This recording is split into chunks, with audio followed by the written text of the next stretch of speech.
नमस्कार दोस्तों, स्वागत है आपका अपने यूट्यूब चैनल इलेक्ट्रिकल जोन में। काफ़ी टाइम बाद मैं आप लोग के लिए एक वीडियो और एक एडवर्टाइजमेंट जो कि इलेक्ट्रिकल इंजीनियर डिप्लोमा के लिए और इलेक्ट्रिकल इंजीनियर बीटेक या बी किए हुए हैं आप, तो आपके लिए भी एप्लीकेबल है। दोनों के लिए वैकेंसीज़ आई हुई है। काफ़ी दिनों बाद मैं कोई भी रिक्रूटमेंट एडवर्टाइजमेंट जो आपके लिए ला रहा हूँ, उसके लिए माफ़ी चाहता हूँ। तो बिना समय गवाए हम लोग शुरू करते हैं। जैसा कि आप देख पा रहे हैं, BHEL Bharat heavy electrical limited की तरफ से वैकेंसीज़ नोटिफाइड और अनाउंस्ड हुई हैं, जो कि काफ़ी दिनों के बाद ऐसा हो रहा है कि लगभग इतनी अच्छी वैकेंसीज़ काफ़ी टाइम के बाद आ रही है। आप देख सकते हैं एडवर्टाइजमेंट नंबर जो है वो 3/2025 ये एडवर्टाइजमेंट नंबर दिया गया है, जो कि इस बात को मतलब एक तरह से कह सकते हैं कि प्रूफ करने के लिए कह सकते हैं।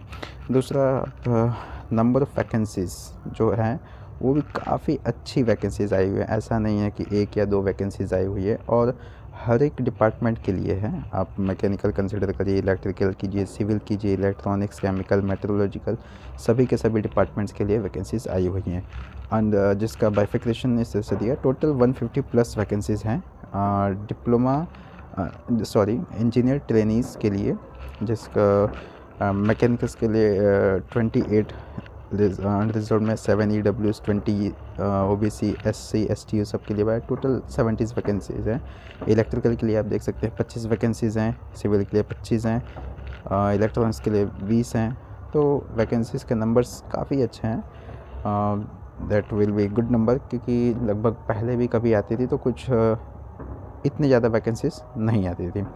ठीक है, ओके। दूसरा कि आप सुपरवाइज़र ट्रेनिंग के लिए भी वैकेंसीज़ देख सकते हैं। सुपरवाइज़र ट्रेनिंग के लिए जो वैकेंसीज़ हैं वो भी काफ़ी अच्छी हैं, और वो अपने कोर डिसिप्लिन जैसे कि mechanical, civil, electrical, civil, electronics, इन सभी के लिए हैं। और टोटल नंबर ऑफ़ वैकेंसीज़ जो हैं वो 250 प्लस वैकेंसीज़ हैं।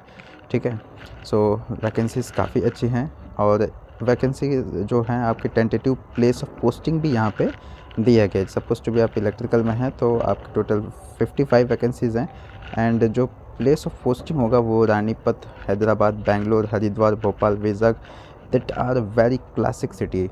आप ऐसा नहीं है कि कोई भी दूर के लोकेशंस पे आपको दिया जा रहा है। दिस आर क्लास 1 सिटीज़, जैसा हम लोग कहते हैं। हैदराबाद, बेंगलोर, ये सब काफ़ी अच्छी सिटीज़ मानी जाती हैं। और ऐसे सिटीज़ में अगर आपको BHEL कंपनी जैसी उसमें आपको जॉब मिलती है, that is very good, very good, बहुत ही अच्छा है ये चीज़। ठीक है, सो आप इसको भी ध्यान में रखिए। ओके, नीचे चलते हैं। अब हम लोग देखते हैं इनकी एक्चुअली 2 यूनिट्स हैं, एक मैन्युफैक्चरिंग यूनिट्स है और दूसरा जो है पावर सेक्टर साइट्स है। इन दोनों में रिक्रूटमेंट जो है वो ये लोग करने वाले हैं, जो कि रिस्पेक्टिव आप इसमें टेबल में देख सकते हैं कि इसमें आपको मेंशन किया गया है कि पावर सेक्टर में करेंगे कि या फिर जनरेटिंग यूनिट में करेंगे। ठीक है, ओके। नेक्स्ट हम लोग देख लेते हैं कि जॉब स्पेसिफिकेशंस, मतलब जो एजुकेशन क्वालिफ़िकेशंस है और अपर एज लिमिट क्राइटेरिया है वो क्या है।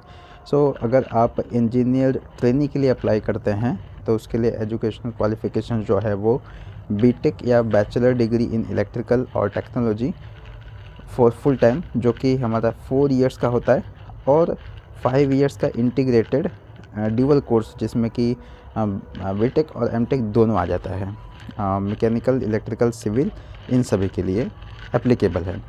और अपर एज लिमिट हम लोग देखें तो 27 इयर्स रखा गया अपर एज लिमिट। इट मीन्स कि जो भी पर्सन या जो भी कैंडिडेट 1 फरवरी 1998 के पहले बॉर्न हुआ है, ठीक है, उसके पहले बॉर्न हुआ है, वो इसके लिए एलिजिबल नहीं है। ठीक है, दूसरा कि 29 ईयर्स दिया गया है, जो कि उन कैंडिडेट्स के लिए है जिन्होंने ड्यूअल डिग्री की हुई है। जिन्होंने ड्यूअल डिग्री मतलब इसमें जो 5 इयर्स इंटीग्रेटेड बताया उसके हिसाब से देखा जाए तो 29 ईयर्स यहाँ पे उनके लिए अपर एज लिमिट है for general caste. Okay, general category.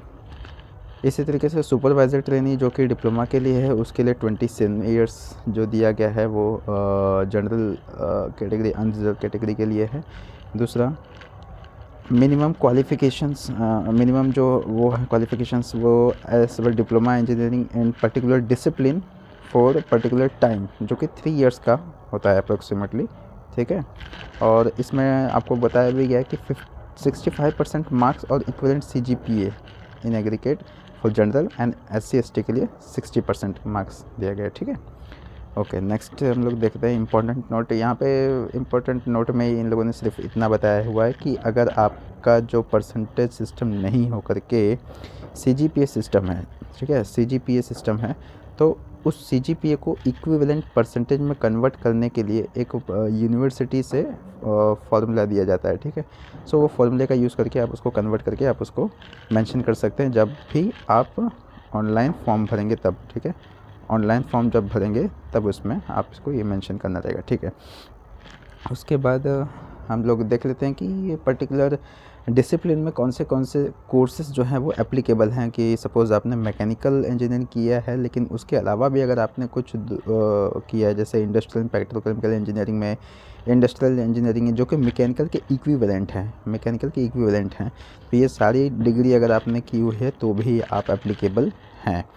इसी तरीके से इलेक्ट्रिकल के लिए देखा जाए तो ये सारी डिग्रीज़ जो हैं power engineering, electrical instrumentation control, high voltage engineering, power system engineering, electrical machines, power plant engineering, energy engineering etcetera वगैरह आपने किया है तो अब उसके लिए एप्लीकेबल हैं। सेम इलेक्ट्रॉनिक्स के लिए हैं, सिविल के लिए हैं। सो ये प्रॉपर बाइफर्केशन उन्होंने दे दिया है हर एक डिपार्टमेंट के लिए, ठीक है। अब रिजर्वेशन एंड रिलैक्सेशन में आप देखें तो अगर आप जनरल कास्ट से बिलोंग करते हैं तो आपको अपर एज लिमिट जो था 27 years and 29 years respectively for bachelor and MTech दोनों किए हैं तो उसके लिए था। लेकिन अगर आप SC/ST या OBC से बिलोंग करते हैं तो OBC से हैं और नॉन क्रीमी सर्टिफिकेट आप रिप्रेजेंट करते हैं तो आपको 3 इयर्स का एक्सटेंशन, 3 इयर्स का जो है वो रिजर्वेशन मिलता है। SC और ST के लिए 5 इयर्स का मिलता है। इसके साथ साथ अगर जो PW कैंडिडेट हैं उनके लिए एडिशनल और हो जाता है। जो जनरल में है वो उनके लिए 10 इयर्स, 13 इयर्स OBC के लिए, 15 इयर्स SC/ST के लिए। इट मीन्स कि 10 इयर्स का जो एक बेस वैल्यू होता है वो ऐड हो जाता है आपके जनरल जो भी क्या बोलते हैं नॉमिनल जो दिया हुआ है आपका रिजर्वेशन उसके अंदर, ठीक है। ओके, अब दूसरा इम्पॉर्टेंट ये है कि इसका सिलेक्शन प्रोसीजर क्या होने वाला है। तो सिलेक्शन प्रोसीजर बेसिकली 2 स्टेजेस में होगा। एक होगा CBT और that is followed by interview, ठीक है, that is followed by interview. CBT में अगर आप अप्लाई कर रहे हैं इंजीनियर ट्रेनिंग के लिए, ठीक है, आप अप्लाई कर रहे हैं इंजीनियर ट्रेनिंग के लिए तो आपका जो सिलेक्शन है और सपोज़ 1:5 के रेशियो में होना है, 1:5 के रेशियो में होना है। एंड PW जो कैंडिडेट हैं उनके लिए 40% का रिलैक्सेशन दिया गया है क्वालिफ़िकेशन मार्क्स में, ठीक है। सो अगर 5 लोग अगर CBT दिए हैं तो उसमें से लेट सपोज़ एक पोस्ट हमको लेनी है, 5 पोस्ट लेनी है तो 5 गुना मतलब 25 लोगों को इंटरव्यू के लिए बुलाया जाएगा इस तरीके से, ठीक है। अगर आप सेम वे अगर आप डिप्लोमा के लिए ट्राई कर रहे हैं, सुपरवाइज़र ट्रेनिंग के लिए ट्राई कर रहे हैं तो 1:3 का दिया गया है, ठीक है, 1:3 का दिया गया है सिलेक्शन रेशियो। मतलब अगर जितने भी लोगों को सिलेक्ट करना है उसके 3 टाइम्स को इंटरव्यू के लिए बुलाया जाएगा, ठीक है। अब उसका वो कैसे होगा, मार्क्स का जो डिस्ट्रीब्यूशन है कि कितने मेरिट कैसे बनेगा, तो मेरिट जो है वो बनने का यहाँ पे बताया गया है। सी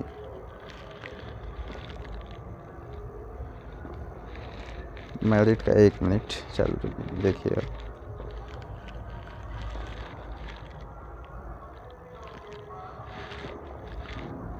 ओके, इम्पोर्टेंट अभी जो बहुत ही ज़्यादा इम्पॉर्टेंट है, salary is very attractive salary, ठीक है। सैलरी आप देख सकते हैं, अगर आप इंजीनियर ट्रेनिंग के लिए अप्लाई करते हैं तो आपकी जो फर्स्ट ईयर आप as a trainee engineer training की तरह काम करेंगे और ड्यूरिंग दिस फर्स्ट ईयर आपको जो फिक्स बेसिक पे है वो 50,000 रुपीज़ मिलेगा इन दिस स्केल, ठीक है। उसके बाद उसके अलावा और कुछ भी नहीं मिलेगा। लेकिन जैसे ही आपका 1 ईयर कंप्लीट हो जाएगा, ओके, जैसे ही आपका 1 ईयर कंप्लीट हो जाएगा, उसके बाद आपको 50,000 से लेकर के 1,60,000 रुपये तक का पे स्केल में आप बेसिक एज अ 50,000 जो है वो बेसिक जो है एज अ 60,000 आप एंटाइटल होंगे। प्लस उसके अलावा डीएनएस अलाउंस, पॉर्क, बेसिक पे और जितने भी सारे अलाउंसेस हैं जैसे टीएडीए हैं, वो सब कुछ ऐड होकर के आपको मिलेंगे। And as you all know कि 6th पे सॉरी माफ़ कीजिएगा 8th पे कमीशन जो है वो ड्यू है। तो 2026 में आएगा, उसके बाद सैलरी काफ़ी ज़्यादा अट्रैक्टिव हो जाती है, ठीक है। इसी तरीके से अगर आप डिप्लोमा में हैं तो आपको फिक्स 32,000 मिलेगा, लेकिन जैसे ही वो आपका कंप्लीट हो जाता है 1 ईयर, फिर 33,500 as a basic plus other allowances आपको यहाँ पे दिए जाएंगे, ठीक है। ओके, सर्विस एग्रीमेंट बॉन्ड है यहाँ पे कि अगर आप 3 साल के पहले छोड़ देते हैं अगर आपने ज्वाइन किया है इंजीनियर्स ट्रेनिंग, तो आपको 5 लाख का अमाउंट पे करना पड़ेगा और 3 लाख का अमाउंट पे करना पड़ेगा अगर सुपरवाइज़र ट्रेनिंग की तरह तौर पे आपने ज्वाइन किया और 3 साल के पहले आप उसको छोड़ते हैं। तो बट इतनी अच्छी सैलरी होने के बाद कोई भी क्यों छोड़ना चाहेगा, ठीक है ना। सो ये इस तरीके से है। दूसरा कि अगर आप अनरिजर्व EWS OBC कैटेगरी से, तो आपका एग्जामिनेशन फ़ीस जो है वो 600 रुपये, प्रोसेसिंग फ़ीस 400 प्लस GST, और कुल मिला करके इस तरह से देखा जाए तो 1,072 रुपये को टोटल फ़ी ऑनलाइन पे करनी पड़ेगी। दूसरा SC ST अगर आप हैं तो आपको एग्जामिनेशन फ़ीस पे करने की ज़रूरत नहीं है। तो सिंपली 472 जो कि 400 plus GST 18% of processing fees है, वो आपको बैंक चालान के थ्रू या ऑनलाइन सिस्टम के थ्रू आपको पे करना रहेगा, ठीक है। उसके अलावा इम्पॉर्टेंट नोट्स हैं कि जो डेट और टाइम है हमारा वो देख लेते हैं। 1 फरवरी को 10 बजे से शुरू हो चुका है, 28 फरवरी 2025 तक रहेगा, और 11, 12, 13 को जो है अप्रैल मंथ में 4th महीने में इसकी एग्ज़ामिनेशन रहेगी, जो कि टेंटेटिव है। It could be change depending on the authority of the BHEL and board member of that. So और भी जो भी लोकल इलेक्शंस वगैरह होते हैं उसके ऊपर डिपेंड करता है, ठीक है। बट टेंटेटिव यही है। सो उम्मीद करते हैं कि आपको नोटिफिकेशंस में जो भी इंफॉर्मेशन शेयर की गई है वो आपको अच्छी लगी होंगी, और इसके अलावा कुछ भी किस तरीके का एग्ज़ाम पैटर्न रहने वाला है, किस तरीके के पेपर्स वो होने वाले हैं, अगर इसके बारे में आपको कोई भी जानकारी चाहिए, so please do comment in the comment box. So I will be happy to reply you, okay. So thank you so much for watching, and please fill this form, apply and get the job, because these are state not state PSU, this is a central level PSUs, and BHEL is a very high salary package providing company, okay. So that is a good name and fame of this company, so आप इसके लिए apply जरूर कीजिए, okay. Thank you so much.